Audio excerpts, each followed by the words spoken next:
हाँ जी, मैं मनीष शाही थर्ड आई astro research centre की सीरीज में आपका वेलकम करता हूँ। हमारे ज्योतिष के शास्त्र में बहुत चर्चा होती है पितृदोष की, काल सर्प योग की, गंडमूल की।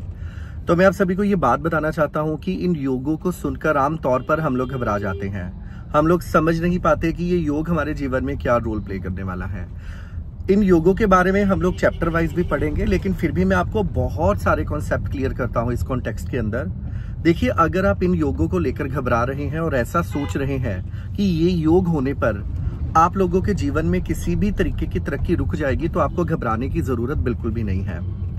मेरे पूरे करियर के अंदर ऐसे हजारों लोग मेरे पास आए जिन लोगों के जीवन के अंदर ये सारे योग थे, पितृदोष, काल सर्प योग, गंडमूल, साढ़े सती, लेकिन उन लोगों ने अपनी तरक्की की उन ऊंचाइयों को छुआ जो नॉर्मल इंसान के बस की बात नहीं थी। और ऐसे बहुत सारे लोग ऐसे हैं जिन लोगों के जीवन में ऐसा कोई भी योग नहीं था, लेकिन फिर भी उन लोगों ने बहुत ही साधारण जीवन जिया। तो सबसे बड़ी बात यह है कि अगर आपके जीवन में ऐसी कुछ भी चीजें हैं, कुछ ऐसी प्रॉब्लम्स हैं, तो आप बिल्कुल घबराने की जरूरत नहीं है, क्योंकि आपको जरूरत है अपने होरोस्कोप के अकॉर्डिंग जो भगवान ने आपको प्रोफेशन दिया है उस प्रोफेशन को देखने की, भगवान के द्वारा दी गई हर डायरेक्शन को फोकस्ड करने की। आप उसके अकॉर्डिंग चले। हम लोग आमतौर पर क्या करते हैं, ये जितने योग हमारे होरोस्कोप में बनते हैं हम सुनकर घबरा जाते हैं और हम लोग ऐसा कहना शुरू करते हैं, जी मेरे तो गुरु चंडाल योग बन रहा है जी। तो बिल्कुल घबराने की जरूरत नहीं है।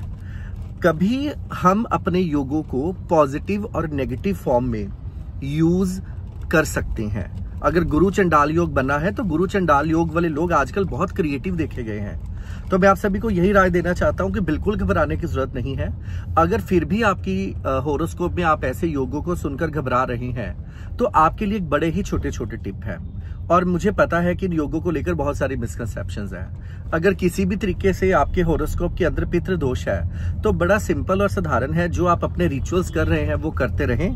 लेकिन अमावस्या को, हर महीने की जो अमावस्या आती है, उसके लिए आप पितरों के नाम पे कुछ भी डोनेशन कर सकते हो।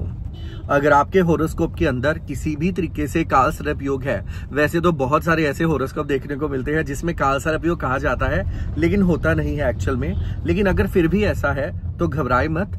काल सर्प योग अपनी दशा में ही, मतलब राहु और केतु की दशा में ही बुरे फल देता है। तो आपको क्या करना है, काल सर्प योग है, कोई घबराने की बात नहीं है। जो स्नेक कैचर्स होते हैं, आप उनको कुछ ना कुछ डोनेट करें या स्नेक को दूध पिलाने के लिए उनको पैसे दे दें। इसके अलावा अगर आपके होरोस्कोप में किसी भी तरीके से साढ़े सती चल रही है, तो हर सैटरडे की सैटरडे लेबर को खाना खिलाएं। लेकिन ये घबराने की जरूरत नहीं है कि इसको होने से आपके जीवन की तरक्की रुक जाएगी। कुछ भी ऐसा नहीं होगा। आपके जीवन में छोटे छोटे से चैलेंजेस आएंगे और वो चैलेंजेस आपको कवर कर लेने होंगे।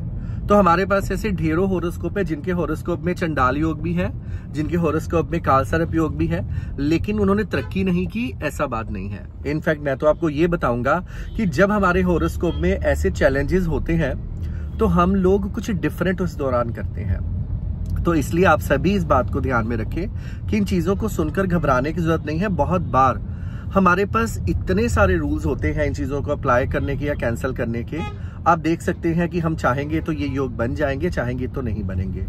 तो बिल्कुल घबराए मत इन चीजों को लेकर। कोशिश करें, अगर ये योग बन रहे हैं, ये जो 3 टिप दिए हैं ये आप जरूर अपनाएं और अपने सबकॉन्शियस माइंड को ऐसा मैसेज बिल्कुल भी कन्वे मत करने दें कि आपका होरोस्कोप वीक है।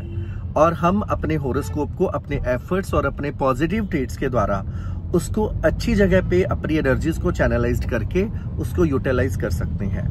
तो भगवान ने हमारा जो होरोस्कोप बनाकर भेजा है, जिसको हम स्क्रीनशॉट बोलते हैं अपने जन्म के समय का, उसी समय पैदा हुए लोग जीवन में बहुत तरक्की कर रहे हैं और उसी समय पैदा हुए लोग जीवन में बहुत सारे स्ट्रेस भी फेस कर रहे हैं। तो हमें घबराना नहीं है इन योगों को लेकर। इन योगों को लेकर अगर आपके मन में कोई भी मिसकंसेप्शंस है, आप हमें जरूर बताइए और हमारी कोशिश होगी हम आपको रिप्लाई करेंगे। ऐसी कई मिसकंसेप्शंस को दूर करने के लिए आप हमारे चैनल को सब्सक्राइब करें, शेयर करें और कमेंट करें, ताकि हम भी इनकरेज होते रहें इन सभी को आगे लेकर जाने के लिए। Thank you so much.